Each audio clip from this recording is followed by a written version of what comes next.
خواب دیکھنے والے نے عرض کی ما فعل اللہ بکا، یعنی اللہ پاک نے آپ کے ساتھ کیا معاملہ فرمایا؟ تو فرمایا کہ میں کثرت سے درود شریف پڑھا کرتا تھا، یہی عمل کام آ گیا، اللہ پاک نے میری مغفرت فرما دی اور مجھے تاج پہنا کر جنت میں داخل کر دیا۔ کیا بات ہے درود پاک کی! آپ یقین کریں، اگر میں آپ سے یہ کہوں کہ زندگی میں ایک مسلمان ہونے کی حیثیت سے اگر آپ اپنی خواہشات، اپنی ڈیزائرز کیا کیا ہیں لکھیں ذرا، کہ مجھے دنیا میں کیا چاہیے، مجھے مرتے وقت کیا چاہیے، قبر میں کیا چاہیے، مرنے کے بعد محشر کے دن میں کیا چاہتا ہوں، کبھی اکیلے بیٹھے نا تو لکھیے گا، ٹھیک ہے؟ اور اب میں آپ کو بہت ساری حدیثوں کا کچھ نچوڑ پیش کرنے جا رہا ہوں، سنتے جائیے اور سبحان اللہ بھی کہتے جائیے۔ اگر آپ روزی میں برکت چاہتے ہیں تو درود پاک پڑھیے، اگر آپ بیماری سے شفا چاہتے ہیں تو درود پاک پڑھیے، اگر آپ ذلت و رسوائی سے بچنا چاہتے ہیں تو درود پاک پڑھیے، اگر آپ عزت میں اضافہ چاہتے ہیں تو درود پاک پڑھیے، آپ مصیبتوں اور پریشانیوں سے بچنا چاہتے ہیں تو درود پاک پڑھیے، مرتے وقت کلمہ پڑھنا چاہتے ہیں تو درود پاک پڑھیے، مرتے وقت آقا کا دیدار کرنا چاہتے ہیں تو درود پاک پڑھیے، آپ یہ چاہتے ہیں کہ آقا اپنے مبارک ہاتھوں سے قبر میں اتاریں تو درود پاک پڑھیے، اپنی قبر کو نور مصطفیٰ سے جگمگانا چاہتے ہیں تو درود پاک پڑھیے، قیامت کے دن نبی پاک کے پرچم تلے اٹھنا چاہتے ہیں تو درود پاک پڑھیے، آقا کے ہاتھوں جام کوثر پینا چاہتے ہیں تو درود پاک پڑھیے، اور سنیے آقا کے ساتھ جنت میں جانا چاہتے ہیں تو درود پاک پڑھیے، مدینے جانا چاہتے ہیں، بار بار جانا چاہتے ہیں تو درود پاک پڑھیے، اور زندگی میں دیدار مصطفیٰ کرنا چاہتے ہیں تو درود پاک پڑھیے۔ کچھ باقی رہ گیا ہے؟ اللہ اکبر یا رسول اللہ، مجھے بتائیے اور کچھ باقی رہ گیا ہے؟ ایک مسلمان ہونے کی حیثیت سے what ever I need in دنیا اور ان ہیئر آفٹر، دنیا اور آخرت میں جو کچھ چاہیے، روزی برکت والی، زندگی عزت والی، پریشانیاں دور ہو جائیں، بیماریاں دور ہو جائیں، ذلت و رسوائی سے بچا رہوں، ایمان والی موت ملے، جب تک زندہ رہوں مدینے آتا جاتا رہوں، آقا کی دید کرتا رہوں، آقا جنت میں ساتھ لے جائیں۔ اب کچھ باقی بچتا ہے؟ اب یقین کریں میں نے اپنی طرف سے نہیں بتایا، یہ جن کا کچھ مطالعہ ہے تو ان کو یاد آ رہا ہوگا کہ اس ہر جملے کے پیچھے کوئی نہ کوئی ایک روایت یا کوئی نہ کوئی حدیث موجود ہے، یعنی یہ سارے انعامات دنیا کے، قبر کے، حشر کے، یہ سارے انعامات نبی پاک نے درود پاک کی فضیلت میں بیان فرما دیے ہیں۔ یہ ایسے ہی شاعر نے نہیں کہا کہ ہر درد کی دوا ہے صلی علی محمد، تعویذ ہر بلا ہے صلی علی محمد صلی اللہ علیہ وسلم۔ پھر کیوں نہیں پڑھتے؟ یعنی اتنے سارے مسئلے حل ہو جائیں ایک ہی وظیفے سے۔ لوگ پوچھتے رہتے ہیں کوئی وظیفہ بتا دیں، روزی میں برکت کا بتا دیں، پریشانی دور ہو جائے بتا دیں، مدینے کا کوئی وظیفہ بتا دیں، اور یہ سارے وظیفے درود پاک میں چھپے ہوئے ہیں۔ پکڑ لو نا درود پاک، پھر دیکھیں اس کی کیسی برکتیں آپ زندگی میں دیکھیں گے، آپ کا چہرہ شاش بشاش ہو جائے گا، آپ کی طبیعت فریش ہو جائے گی، آپ کو مزے کو مزہ آ جائے گا۔ بس درود پاک کی کثرت پڑھتے رہا کریں، پڑھتے رہا کریں، انشاءاللہ برکتیں ہی برکتیں۔ میں بھی نیت کروں، آپ بھی نیت کریں۔ ایک اور خوبصورت بات بتاؤں، جو بڑی خوبصورت آیت ہے، میں سمجھتا ہوں شاید دنیا بھر کے عاشقان رسول کو یہ کم از کم آیت تو سب کو یاد ہوگی۔ کون سی آیت؟ ان اللہ وملائکتہ یصلون علی النبی یا ایھا الذین آمنوا صلوا علیہ وسلموا تسلیما۔ مل کر درود پاک، اللہم صل علی سیدنا ومولانا محمد طب القلوب ودوائها وعافیۃ الابدان وشفائها ونور الابصار وضیائها وعلی آلہ وصحبہ وبارک وسلم۔ اب یہ جو آیت درود ہے نا، شعبان کے مہینے میں نازل ہوئی ہے، تو چلو نیت کر لیں انشاءاللہ اب سے روزانہ کثرت سے درود پاک پڑھیں گے انشاءاللہ۔ آئیے مل کر محبت کے ساتھ ایک بار پھر درود پاک، صلو علی الحبیب صلی اللہ تعالی علی محمد صلی اللہ علیہ وسلم۔ مشہور صحابی حضرت ابو ہریرہ رضی اللہ تعالیٰ عنہ فرماتے ہیں کہ ایک مرتبہ میں رسول اکرم نور مجسم صلی اللہ تعالی علیہ وآلہ وسلم کی اقتداء میں نماز عشاء پڑھ کر واپس جا رہا تھا۔ میں نے دیکھا کہ ایک عورت اپنے آپ کو پوری طرح ڈھانپ کر سڑک کے ایک کنارے پر کھڑی ہے، اور اس نے مجھے پکارا کہ اے ابو ہریرہ ذرا میری بات سنو۔ آپ کہتے ہیں میں قریب گیا، میں خلاصہ عرض کر رہا ہوں، تو اس عورت نے کہا کہ مجھ سے بہت بڑا گناہ ہو گیا ہے، کیا میری توبہ قبول ہوگی؟ حضرت ابو ہریرہ نے اس سے سوال کیا کہ کیا گناہ ہو گیا؟ اس نے گناہ کی تفصیل بتائی، کافی بڑا گناہ تھا۔ آپ نے کہا کہ تو ہلاک ہو گئی اور تو نے دوسروں کو بھی ہلاکت میں ڈال دیا، اتنا بڑا گناہ کیا، اب تم توبہ کی امید رکھتی ہو؟ اللہ پاک کی قسم تیری توبہ قبول نہیں ہوگی۔ جب آپ نے یہ کہا تو وہ عورت خوف خدا سے کانپنے لگی اور اتنا زور سے کانپی کہ کانپتے کانپتے وہ بے ہوش ہو گئی۔ آپ نبی پاک کی بارگاہ میں آ گئے۔ اب آپ کو خیال آیا کہ یار میں نے اس کو کہہ تو دیا، مگر میں نے اللہ کے نبی صلی اللہ علیہ وسلم سے مشورہ تو نہیں کیا، پیارے آقا سے پوچھا تو نہیں۔ اب آپ نبی پاک علیہ السلام کی بارگاہ میں آئے اور آقا سے عرض کی کہ حضور ایسا ایسا ہوا اور ایک عورت مجھے ملی اور اس نے مجھے اپنا گناہ بتایا، میں نے کہا اتنا بڑا گناہ، اب تیری توبہ قبول نہیں ہوگی۔ اللہ اکبر۔ جب نبی رحمت شفیع امت صلی اللہ تعالی علیہ وسلم نے یہ بات سنی تو فرمایا انا للہ و انا الیہ راجعون۔ اے ابو ہریرہ تو خود بھی ہلاک ہوا اور تم نے اس عورت کو بھی ہلاکت میں ڈالا، کیا تمہیں اللہ پاک کا یہ فرمان یاد نہیں؟ پھر نبی پاک علیہ السلام نے قرآن مجید فرقان حمید کی یہ آیت تلاوت کی، ذرا غور سے تلاوت سنیے گا۔ اللہ کریم ارشاد فرماتا ہے بسم اللہ الرحمن الرحیم الا من تاب وآمن وعمل عملا صالحا فأولئك يبدل الله سيئاتهم حسنات وكان الله غفورا رحيما۔ ترجمہ کنز العرفان، مگر جو توبہ کرے اور ایمان لائے اور اچھا کام کرے تو ایسوں کی برائیوں کو اللہ نیکیوں سے بدل دے گا اور اللہ بخشنے والا مہربان ہے۔ حضرت ابو ہریرہ نے جب یہ آیت کریمہ سنی اور پیارے آقا علیہ السلام کا یہ فرمان سنا تو آپ کو احساس ہوا کہ میں نے غلط مسئلہ بیان کر دیا ہے۔ آپ پر یہ احساس اتنا غالب ہو گیا کہ آپ مدینہ منورہ کی اب گلیوں میں آواز لگانے لگے۔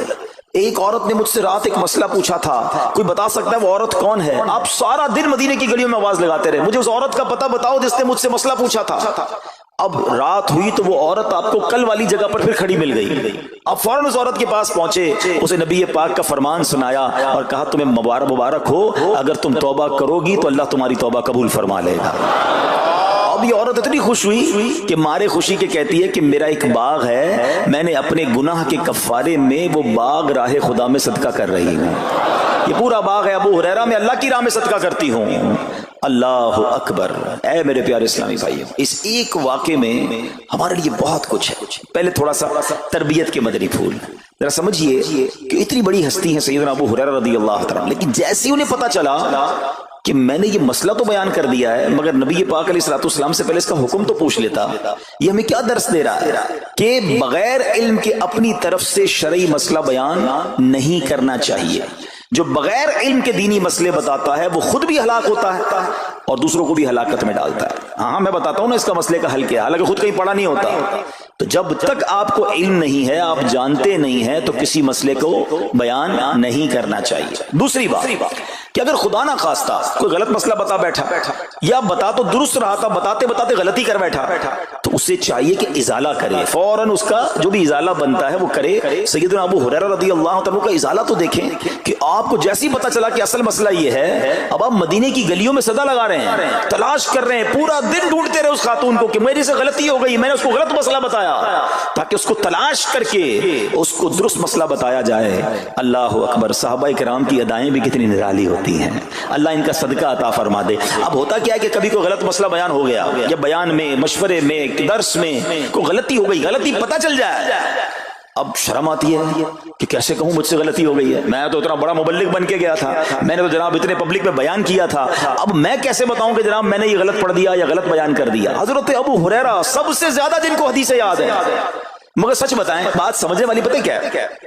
جو لوگ یہ سمجھتے ہیں نا کہ یار غلطی ماننے سے عزت کم ہو جاتی ہے، سچ بتاؤ آج 1450 سال بعد حضرت ابو ہریرہ کا یہ واقعہ سن کے ہمارے دلوں میں ان کی عزت کم ہو رہی ہے، بڑھ رہی ہے؟ Simple is that. غلطی ماننے سے انسان جو ہے وہ نیچا نہیں ہوتا۔ اللہ میرے پیر و مرشد کو سلامت رکھے، جن کی برکت سے لاکھوں علماء بن گئے ہیں، مگر آپ اپنے مدنی مذاکرے میں اپنے ساتھ علماء کرام، مفتیان کرام کو بٹھاتے ہیں، اور اگر کوئی توجہ دلاتا ہے تو لائیو چینل پر آپ فرماتے ہیں کہ یہ مسئلہ یوں نہیں یوں ہے، کوئی عزت کم نہیں ہوتی جناب۔ تو سبحان اللہ، دو باتیں سیکھنے کو ملی کہ پہلے بتانا ہی نہیں ہے، اگر نہیں آتا تو اپنی بڑائی مارنے کے لیے بندہ کہتے مجھے نہیں معلوم، واللہ اعلم میں نہیں جانتا، اور اگر آپ کو لگتا ہے میں صحیح بتا رہا ہوں اور پھر بعد میں کوئی توجہ دلا دے کہ آپ نے غلطی کی ہے تو پھر اس کو بالکل مانے بھی اور اس کا ازالہ کریں. اچھا اب علماء کرام نے بڑے پیارے طریقے بتائے. پہلے تو ظاہر یہ تھا کہ بھائی پبلک میں بیان کیا تو پبلک میں جا کر یا گلیوں میں جا کر آپ نے اعلان کیا. اب تو سوشل میڈیا کا زمانہ ہے, کچھ ویڈیو بنا کے ڈال رہے ہوتے ہیں, انسٹاگرام تو ٹویٹر تو پتہ نہیں کیا کیا چیزیں, موبائل فون, فیس بک, یوٹیوب, تو اب غلط غلط مسئلے لوگ شیئر کر رہے ہیں. ایک یہ بڑا مسئلہ پتہ کیا ہو گیا, ہمارے موبائل پہ جیسے ہی کوئی ویڈیو کلپ آیا, کسی کا بھی آیا یا کوئی پوسٹ آ گئی, کوئی فضیلت ہی آ گئی, نہ چیک کرنا ہے نہ کچھ کرنا ہے, اس کو فوراً فارورڈ کر دینا ہے. حالانکہ اس میں بعض اوقات غلط مسئلے ہوتے ہیں, بعض اوقات غلط حدیثیں ہوتی ہیں, ہمیں پتہ ہی نہیں ہوتا, ہم سمجھتے ہیں آگے شیئر کر دیں. اچھا شیئر کرنے والوں کو بھی بڑا مسئلہ ہے. اگر کوئی وظیفہ, کوئی نفل, کوئی بھی چیز ہے, خود پڑھنی نہیں ہے, آگے 100 لوگوں کو بھیج دینی ہے, پہلے خود تو پڑھو. اچھا خود بھی پڑھنے سے پہلے کہاں چیک کروایا؟ تو پلیز یہ شریعت کے معاملات ہیں, اس میں بڑی غلطی ہو سکتی ہے. تو اگر آپ کو کوئی بھی چیز شیئر کرنی ہے تو بیسٹ آپشن یہ ہے کہ دعوت اسلامی .net, یہ دعوت اسلامی کی ویب سائٹ ہے, اس پر ایک گیلری کا آپشن ہے. آپ وہاں جائیے, وہ مفتیان کرام سے چیک ہوئی پوسٹیں پڑی ہوئی ہیں, آپ وہاں سے پوسٹ اٹھائیں, اس کو شیئر کر دیں, بنداز کریں, کوئی ٹینشن نہیں ہے کیونکہ وہ علماء نے چیک کی ہوئی ہے. مگر ہر آنے والی پوسٹ, ہر آنے والی ویڈیو کو آگے بڑھا دینا, تو مشورہ یہی ہے کہ یہ بڑا سخت معاملہ ہے. کیونکہ یاد رکھیے قرآن مجید فرقان حمید میں اللہ تعالی ارشاد فرماتا ہے وَمَنْ أَظْلَمُ مِمَّنِ افْتَرَىٰ عَلَى اللَّهِ كَذِبًا, اور اس سے بڑھ کر ظالم کون جو اللہ پر جھوٹ باندھے. اچھا اس کے بارے میں علماء فرماتے ہیں کہ اللہ پر جھوٹ باندھنے والا سب سے بڑا ظالم ہے. جب ہم کسی کو دینی مسئلہ بتاتے تو اس کا مطلب کیا ہوتا ہے کہ اللہ نے فرمایا یا اللہ کے حبیب علیہ السلام نے فرمایا. اس کا مطلب اگر ایسا نہیں ہے تو یہ اللہ پر جھوٹ باندھنا ہو گیا نا. ہم نے تو کہا مجھے تو پتہ نہیں تھا, کسی نے پوسٹ بھیجی تھی, کسی نے بتایا تھا, اچھا میں نے کہیں سنا تھا. اب کئی لوگوں کی تو عادت پتہ کیا ہے, ان کے ساتھ بیٹھو نا تھوڑی دیر بعد کہیں گے اللہ یہ فرماتا ہے, اللہ نے قرآن میں یہ فرمایا. پوچھو کدھر فرمایا, بولا یہ نہیں پتا, اللہ قرآن میں یہ کہتا ہے. کہاں کہتا ہے بتاؤ نا, آیت دکھاؤ. اللہ نے فرمایا یہ کرنا چاہیے, کہاں فرمایا؟ اپنی طرف سے. اچھا کیونکہ کہیں سنا تھا, کہیں دوستوں کی محفل میں آدھی بات یاد تھی. ارے ڈرنا چاہیے کہ میں کیسے کہہ دوں کہ اللہ نے فرمایا, میں کیسے کہہ دوں نبی پاک علیہ السلام نے فرمایا, جب یاد نہیں, پڑھا نہیں. امیر اہل سنت کی آپ نے احتیاط دیکھی ہے, آپ حدیث کی کتاب منگاتے ہیں کہ پورا دیکھ کر پڑھتے ہیں, مگر یہاں تو اپنی مرضی سے چل رہا ہے معاملہ. خدا کے واسطے ہم سمجھ رہے ثواب کما رہے ہیں, اور ایسا نہ ہو کہ گناہ جاریہ والے کام ہو رہے ہوں. تو میں نے آپ کو آسان حل بتا دیا کہ دعوت اسلامی کے جو آفیشیل سوشل میڈیا کے پیجز ہیں, اگر آپ کو شوق ہے تو وہاں سے کوئی پوسٹ اٹھا لیں, وہاں سے کوئی چیز اٹھائیں اور اس کو شیئر کریں. باقی خدا را ان کاموں کو اپنی مرضی سے آگے نہ کریں, کہیں ہم گناہ گار نہ ہوں. تو ایک بات تو ہمیں اس پورے واقعے سے سیدنا ابو ہریرہ رضی اللہ تعالیٰ کو جو انداز, آپ کی عاجزی, آپ کا ازالہ کرنا, آپ کا اس عورت کو تلاش کرنا, یہ سکھا رہا ہے کہ مسئلہ غلط بیان کرنا کتنا بڑا مسئلہ ہے. اللہ کرے کہ ہم اس کو سمجھیں. اب دوسری خوبصورت بات, آئے ہائے عورت کا گناہ ہے, بڑا گناہ ہے, مگر نبی پاک نے جو آیت بیان فرما دی اور جو اس تک پیغام پہنچایا کہ توبہ کر لو, میرا رب توبہ قبول فرما لے گا. آئے ہائے میرے پیارے اسلامی بھائیو, کتنا ہی بڑا گناہ کیوں نہ ہو جائے, اللہ سے مایوس نہیں ہونا ہے, اس کی رحمت سے مایوس نہیں ہونا ہے. کیونکہ میرے آقا مدینے والے مصطفیٰ صلی اللہ تعالی علیہ وسلم فرماتے ہیں التائب من الذنب کمن لا ذنب لہ, گناہوں سے توبہ کرنے والا ایسا ہے جیسا اس نے گناہ کیا ہی نہیں ہے. ختم, نل اینڈ وائڈ, ڈیلیٹڈ. یہ اتنی بڑی اللہ کی رحمت ہے کہ بس سچی توبہ ہو جائے نا, اللہ اس کو سارے اس کے گناہ معاف فرما دیتا ہے. حضرت عبداللہ ابن عبید رحمت اللہ تعالی سے روایت ہے, فرماتے ہیں کہ اللہ پاک کے نبی اور ہم سب انسانوں کے والد محترم حضرت آدم علیہ السلام نے اللہ پاک کی بارگاہ میں عرض کی, اے رب عز و جل, تو نے شیطان کو میرا دشمن بنایا ہے, لیکن میری اولاد اس کا مقابلہ کرنے کی طاقت نہیں رکھتی. تو اللہ پاک نے فرمایا اے آدم, آپ کی اولاد میں قیامت تک جو بھی انسان پیدا ہوگا میں اس کے ساتھ ایک محافظ فرشتہ مقرر فرما دوں گا جو انسان کے لیے شیطان کی جو چال ہے اس سے اس کی حفاظت کرے گا. حضرت آدم علیہ السلام نے عرض کی مولا مزید کرم فرما. اللہ پاک نے فرمایا اے آدم, آپ کی اولاد کو ایک نیکی کا اجر 10 گنا ملے گا. نیکی ایک کریں گے اجر ملٹی پلائی بائی 10 ہو جائے گا. اور پھر اللہ نے فرمایا اس پہ مزید بڑھاؤں گا, جبکہ گناہ کوئی ایک کرے گا تو اس کے نامہ عمل میں ایک ہی گناہ لکھا جائے گا. اللہ کی شان دیکھو, ایک نیکی اجر 10 گنا, گناہ ایک لکھا بھی ایک جائے گا. حضرت آدم علیہ السلام نے عرض کی مولا اور کرم کر دے. دیکھو شروع سے ہم پر مہربانیاں ہیں. حضرت آدم علیہ السلام بھی اپنی اولاد کے لیے اللہ کی بارگاہ میں عرض کر رہے ہیں. اللہ پاک نے فرمایا اے آدم, جب تک روح انسان کے بدن میں رہے گی میں اس کی توبہ قبول کرتا رہوں گا. جب تک زندہ ہے نا, جب تک توبہ کر لے اس کی توبہ قبول ہو جائے گی۔ اللہ اکبر، کتنا کریم ہمارا مولا ہے، ہمارا پروردگار کیسا رحیم ہے۔ جب بھی گناہ ہو جائیں فوراً اللہ کی بارگاہ میں حاضر ہو جایا کرو، اپنی غلطی کا اقرار کر کے شرمندہ ہو جایا کریں، انشاءاللہ کریم توبہ قبول ہوگی اور گناہوں کی میل سے دامن صاف ہو جائے گا۔ ارے توبہ جب ہو جائے نا اور بندہ سچی توبہ کر لے، دیکھو اللہ کیسا کریم ہے، کیسا کرم کرتا ہے۔ ایک بزرگ کے بارے میں آتا ہے حبیب عجمی رحمت اللہ تعالی علیہ، ان کا نام تھا، ابھی بہت بڑے آپ اللہ کے ولی گزرے ہیں، بصرہ کے رہنے والے تھے، مگر توبہ سے پہلے آپ کی زندگی بڑی عجیب تھی۔ آپ بڑے امیر آدمی تھے، لوگوں کو قرضہ دیا کرتے تھے مگر سود پر قرضہ دیا کرتے تھے، سود لیا کرتے تھے۔ حال ایسا تھا کہ جب کسی سے سود لینے جاتے تھے یا قرضہ لینے جاتے تھے، وہ پیسہ نہ دیتا، لیٹ ہو جاتا تو اس سے جرمانہ وصول کر لیا کرتے تھے۔ ایک مرتبہ ایک مقروض کے دروازے پر گئے، وہ مقروض تو گھر پہ نہیں تھا، اس کی بیوی تھی، تو کہا میرا شوہر تو آج گھر پر نہیں ہے، نہ ہی میرے پاس رقم ہے کہ آپ کو دوں۔ آپ نے کہا مجھے تو چاہیے، کچھ نہ کچھ تو جرمانہ دینا ہوگا۔ تو اس نے کہا ہم نے ایک بکری ذبح کی ہے، گوشت تو سارا بانٹ دیا، کھا لیا، اس کا سر موجود ہے، آپ نے کہا یہی دے دو۔ سود میں پیسے نہیں ملے تو بکری کا سر لے آئے۔ اچھا اب جب بکری کا سر لے کر آئے تو اپنی زوجہ کو کہا کہ پکاؤ اس کو، تو زوجہ بولی گھر میں نہ لکڑیاں ہیں نہ دوسرا راشن ہے۔ چنانچہ اب لکڑیاں اور دوسرا راشن وغیرہ بھی دیگر مقروضوں کے گھر گئے اور وہاں سے سود میں کسی سے لکڑیاں پکڑ لی، کسی سے دوسرا راشن مسالہ وغیرہ چیزیں پکڑ لی، وہ بھی لے آئے، کہا لو پکاؤ۔ اب زوجہ نے ہانڈی بنائی، ابھی کھانا تیار ہو رہا تھا کہ اتنے میں ایک بھکاری آ گیا۔ حضرت حبیب عجمی نے اس وقت تو توبہ نہیں کی تھی، اس بھکاری کو بھی باتیں سنا کر نکال دیا، گھر سے نکال دیا۔ اب کھانا تیار ہو گیا، کھانے کے لیے بیٹھے، مگر جیسے ہی زوجہ نے ہانڈی کا ڈھکن اٹھایا نا تو وہ سالن جو تھا بکری کے سر کی بجائے پورا سالن خون سے بھرا ہوا تھا۔ زوجہ نے پکار کر کہا کہ دیکھو تمہارے اعمال کا نتیجہ، تمہاری کنجوسی کا نتیجہ، پوری ہانڈی خون سے بھری ہوئی ہے، سود کا مال تھا نا۔ اب ہانڈی کا یوں خون میں بدل جانا آپ کے دل پر بڑی تنبیہ ہوئی، بڑا اثر ہوا کہ یہ میں کیا کر رہا ہوں، میں کون سی روزی کما رہا ہوں۔ اللہ سے جنگ ہے نا سود کا کام کرنے والا، وہ تمام لوگ سوچیں جو سود کا کام کرتے ہیں۔ اب جب آپ کے دل پہ چوٹ لگی تو آپ نے اب توبہ کرنے کا ارادہ کیا کہ بہت ہو گیا، اللہ کو بڑا ناراض کر لیا۔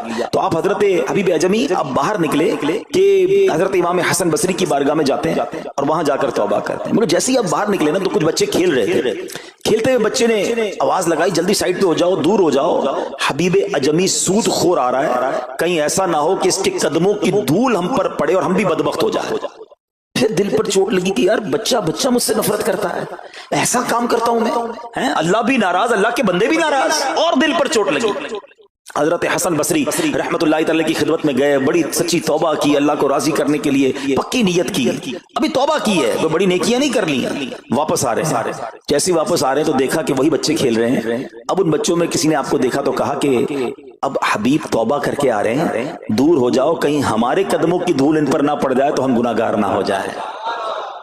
تھوڑی دیر پہلے یہ بچے کہہ رہے ہیں کہ دور ہو جاؤ، ان کی دھول پڑ گئی تو ہم بدبخت ہو جائیں گے، سود خور جا رہا، ارے ابھی توبہ کی ہے۔ اور اللہ نے اپنے بندوں اور مخلوق کے دل میں کیسی محبت ڈال دی کہ بچے کہہ رہے ہیں دور ہو جاؤ، ہمارے قدموں کی دھول حضرت حبیب پر نہ پڑ جائے، ہم گناہگار نہ ہو جائیں۔ اب جناب بڑا دل پہ اور اثر ہوا کہ مالک تیری قدرت، ابھی تو توبہ کی ہے اور میری نیک نامی کا اعلان تو نے اپنی مخلوق سے کروا دیا، سب کے حقوق ادا کیے، سودی لین دین تھا سب ختم کیا، اللہ پاک کی عبادت میں مصروف ہو گئے، اللہ نے ولایت کا سرتاج بنا دیا، اپنا ولی بنا دیا۔ اے میرے پیارے اسلامی بھائیوں، یہ ہے توبہ، اللہ اکبر۔ اے میرے پیارے اسلامی بھائیوں، پتہ یہ چلا کہ عزت دوبارہ مل جاتی ہے، شرط صرف ایک ہے کہ آدمی صحیح راستہ اختیار کر لے۔ اولیاء کرام کی سیرت پڑھ کر دیکھیں، ہزاروں اولیاء کرام ایسے ہیں جو توبہ سے پہلے گناہوں میں مشغول تھے، معاشرے میں انہیں بری نگاہ سے دیکھا جاتا تھا، لوگ ان سے نفرت کیا کرتے تھے، مگر جب اللہ کی طرف آ گئے تو کیا کمال ہوا کہ اب جناب لوگوں کے دلوں میں تو دلوں میں، جانوروں کے دلوں میں بھی اللہ نے اپنی مخلوق کے دلوں میں ان کی عزت ڈال دی، کیونکہ عزت کس کے پاس ہے؟ رب کے پاس ہے۔ دلوں کا اختیار کس کے پاس ہے؟ وہ رب کے پاس ہے۔ آسمان ولایت کا ایک اور چمکتا ستارہ حضرت فضیل بن عیاض رحمت اللہ تعالی علیہ توبہ سے پہلے ڈاکو تھے۔ جی ہاں، آپ کتنا بڑا نام ہے ولیوں میں، مگر آپ ایک ڈاکو تھے، اور یہ کوئی کہانی نہیں، واقعی حقیقت ہے کہ رات کو جب بچہ سوتا نہیں تھا تو مائیں کہا کرتی تھیں بیٹا سو جاؤ ورنہ فضیل ڈاکو آ جائے گا۔ جس راستے پر آپ ہوتے تھے لوگ ڈر کے مارے اس راستے سے نہیں گزرتے تھے، مگر جب آپ نے توبہ کی، جن کا مال لوٹا تھا واپس کیا اور سارے حقوق ادا کیے، نیک کاموں میں مصروف ہو گئے، اللہ کی عبادت میں لگ گئے، حضرت فضیل بن عیاض نے وہ وقت بھی دیکھا کہ وقت کا